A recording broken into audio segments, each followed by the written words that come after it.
ఐబొమ్మ నిర్వాహకుడు ఇమ్మడి రవిని పట్టుకున్నారు హైదరాబాద్ సైబర్ క్రైమ్ పోలీసులు. జూన్ నుంచి రేయింబవళ్లు కష్టపడిన టీం పైరసీ నెట్వర్క్ ను ఛేదించింది. దమ్ముంటే పట్టుకోండి అని సవాల్ విసిరిన రవిని అరెస్ట్ చేశారు. కేసును ఛేదించిన పోలీసులను రాష్ట్ర హోంశాఖ స్పెషల్ సీఎస్ సివి ఆనంద్ అభినందించారు.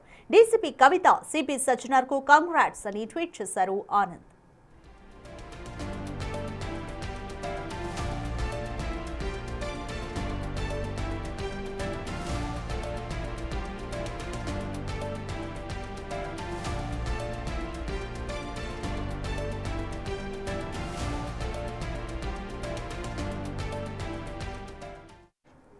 మోర్ డీటెయిల్స్ మా ప్రతినిధి సురేష్ అందిస్తారు. సురేష్, పైరసీకి సంబంధించి అందరూ కీలక నిందితులందరినీ కూడా ఇప్పటికే పోలీసులు అరెస్ట్ చేశారు. ఫైనల్ గా ఇమ్మడి రవిని కూడా హైదరాబాద్ సైబర్ క్రైమ్ పోలీసులు అరెస్ట్ చేశారు. ఆనంద్ కూడా వీరందరినీ కూడా పొగుడుతూ ట్వీట్ చేశారు. కంప్లీట్ డీటెయిల్స్ ఏంటి అండ్ ఇమ్మడి రవిని ఏ విధంగా విచారించబోతున్నారు?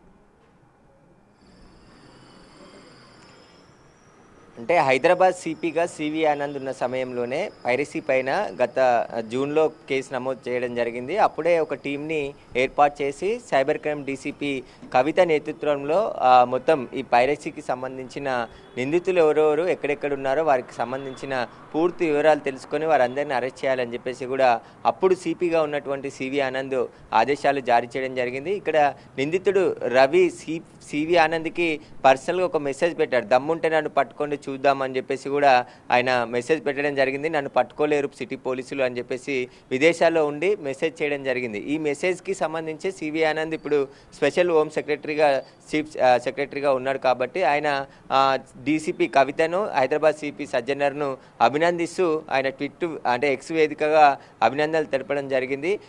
ఆయన హయాంలోనే ఈ కేసు దర్యాప్తులో చాలామందిని అరెస్ట్ చేయడం జరిగింది. ఇప్పుడు ప్రధాన నిందితుడైనటువంటి రవిని సైబర్ క్రైమ్ పోలీసులు అరెస్ట్ చేసి రిమాండ్ తరలించడంతో ఆయన అభినందనలు తెలపడం జరిగింది. అయితే ఈ పైరసీకి సంబంధించి చాలా గ్రౌండ్ వర్క్ చేశారు. ఇతర రాష్ట్రాలకు సంబంధించిన ముఠా నెట్వర్క్ పై మూలాల వరకు కూడా వెళ్ళి గతంలో కొంతమందిని అరెస్ట్ చేసి వారి దగ్గర పైరసీ ఎక్విప్మెంట్, ఎందుకంటే ఒక హ్యాకర్ని కూడా అరెస్ట్ చేశారు. ఒక ఏదైతే రాజస్థాన్ ఇతర రాష్ట్రాల్లో ఉండి అన్ని ఏ కొత్త సినిమా వచ్చినా శాటిలైట్ ద్వారా దాన్ని హ్యాకింగ్ చేసి ఆ సినిమాని డౌన్లోడ్ చేసుకొని పైరసీ చేస్తున్నట్టుగా పోలీసులు గుర్తించడం జరిగింది. వారితో పాటు ఐబొమ్మకు సంబంధించి కూడా నెట్వర్క్ పైన పోలీసులు చాలా సీరియస్గా ఇన్వెస్టిగేషన్ చేసి నిన్న రవిని అరెస్ట్ చేసి రిమాండ్కి తరలించడం జరిగింది.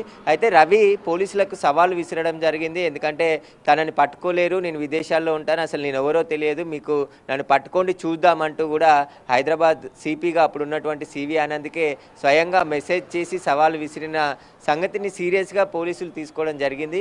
అందుకు వెయిట్ చేస్తూ వచ్చారు. అంటే సమయం కోసం పోలీసులు వెయిట్ చేశారు. రవి ఎలాగైనా ఇండియాకు వస్తాడు, ఇండియాకు వచ్చినప్పుడు ఆయన పాస్పోర్ట్ డీటెయిల్స్, ఆయనకు సంబంధించిన సెల్ ఫోన్ నెంబర్స్, ఆయనకు సంబంధించి ఐపీ అడ్రస్లు ఇవన్నీ కూడా ముందే సేకరించడం జరిగింది. ఆయన పైన ప్రత్యేక నిఘా పెట్టారు. ఎయిర్పోర్ట్లోనే అరెస్ట్ చేయకుండా ఆయన కుకట్పల్లి వచ్చిన తర్వాత ఎక్కడికి వెళ్తాడు, ఎక్కడ ఆయన అకామిడేషన్ ఉంటున్నాడు, అక్కడ ఏమైనా సమాచారం దొరుకుతుందనే సమాచారంతోనే పోలీసులు ఆయన ఇంటికి వెళ్ళిన తర్వాత ఇంట్లో ఉన్నాడని పక్కా సమాచారంతో సోదాలు చేసి అక్కడ కొన్ని ఎక్విప్మెంట్ కూడా స్వాధీనం చేసుకోవడం జరిగింది. ఇక్కడ ఇమ్మిడి రవి సాఫ్ట్వేర్ కంపెనీకి సీఈఓగా పనిచేసి ఈ పైరసీకి ఎలా దారి మళ్ళాడు, దీని వెనుకాల ఉన్న నెట్వర్క్ ఏంటిది, వాటన్నిటికి సంబంధించి కూడా పోలీసులు దర్యాప్తు చేస్తున్నారు. ఇప్పటికే చాలా సమాచారాన్ని సేకరించారు. గత 5 నెలలుగా ఈ కేసుని దర్యాప్తు చేస్తున్నారు. అనేక మందిని అరెస్ట్ చేసి కస్టడీలోకి తీసుకొని వారిని కస్టడీలో విచారించి మొత్తం ఈ దేశవ్యాప్తంగా ఉన్నటువంటి నెట్వర్క్ అంతా కూడా ఎలా పనిచేస్తుంది, వాటికి సంబంధించి ఆపరేటింగ్ ఏ విధంగా చేస్తున్నారు, అదన్నిటికి సంబంధించి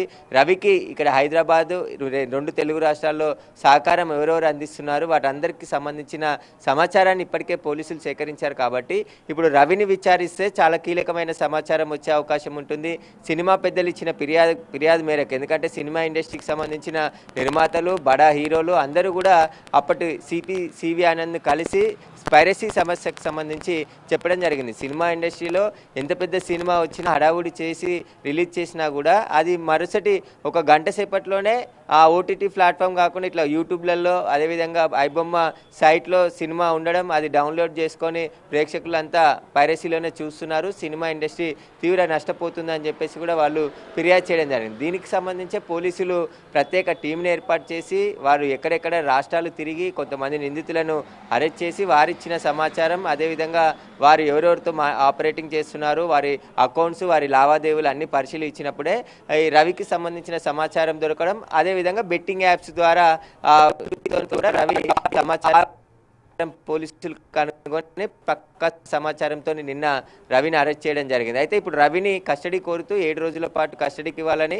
నిన్ననే మెజిస్ట్రేట్ ముందు పిటిషన్ దాఖలు చేసిన నిన్న సాయంత్రం అయింది కాబట్టి ఈరోజు ఆదివారం సెలవు ఉంది. రేపు సోమవారం రోజు నాంపల్లి కోర్టులో కస్టడీ పిటిషన్ పైన విచారణ జరిగి కస్టడీకి అనుమతిస్తే రవిని కస్టడీకి తీసుకొని సైబర్ క్రైమ్ పోలీసులు విచారించబోతున్నారు. ఆయనను విచారిస్తేనే ఈ కేసులో చాలా కీలకమైనటువంటి సమాచారం వచ్చే అవకాశం కనబడుతుంది.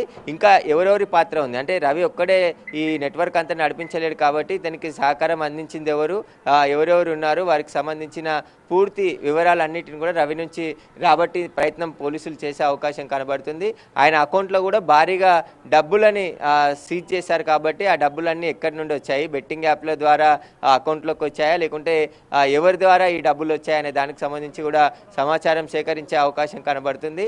ఇక ఆయన కస్టడీలో విచారణ చాలా కీలకంగా ఉండబోతుంది. నిన్న ఆయన నివాసంలో సోదాలు చేశారు. అతనికి సంబంధించిన కొంతమంది స్నేహితులు, బంధువుల ఇళ్లలో కూడా సైబర్ క్రైమ్ పోలీసులు సోదాలు చేయడం జరిగింది. ఆ సోదాల్లో కొన్ని హార్డ్ డిస్కులను, అదేవిధంగా ఈ సాఫ్ట్వేర్ ఏదైతే హ్యాండిల్ చేస్తున్నాడో ఐబొమ్మకు సంబంధించి ఆ టూల్స్ను అవన్నిటిని కూడా స్వాధీనం చేసుకోవడం జరిగింది. కాబట్టి రవితోనే ఆ ఐబొమ్మకు సంబంధించిన సైట్ని బ్లాక్ చేయించి మొత్తం ఐబొమ్మ అనేదే వెబ్సైట్లో కనబడకుండా ప్రస్తుతం సైబర్ క్రైమ్ పోలీసులు చేయడం జరిగింది. అతన్ని చేతనే, ఎందుకంటే అతను పోలీసులకు సవాల్ విసిరాడు కాబట్టి అతని చేతనే ఆ సైట్ని బ్లాక్ చేయించామని చెప్పేసి కూడా పోలీసులు చెప్తున్నారు. కానీ ఇంకా పోలీసులు అధికారికంగా ఎలాంటి ప్రెస్ నోటు అంటే ఈ కేసుకు సంబంధించిన ఇన్వెస్టిగేషన్కి సంబంధించి ఎలాంటి ప్రెస్ నోట్ అయితే ఇంకా ఇవ్వలేదు. రేపు పోలీసులు మీడియా సమావేశం ఏర్పాటు చేసి మాట్లాడే అవకాశం ఉంటుంది. రవిని ఏ విధంగా పట్టుకున్నారు, ఈ కేసును ఏ విధంగా ఛేదించారు, అసలు ఐబొమ్మకు సంబంధించిన పూర్తి నెట్వర్క్ సంబంధించి రేపు మీడియాతోని సైబర్ క్రైమ్ డీసీపీ మాట్లాడే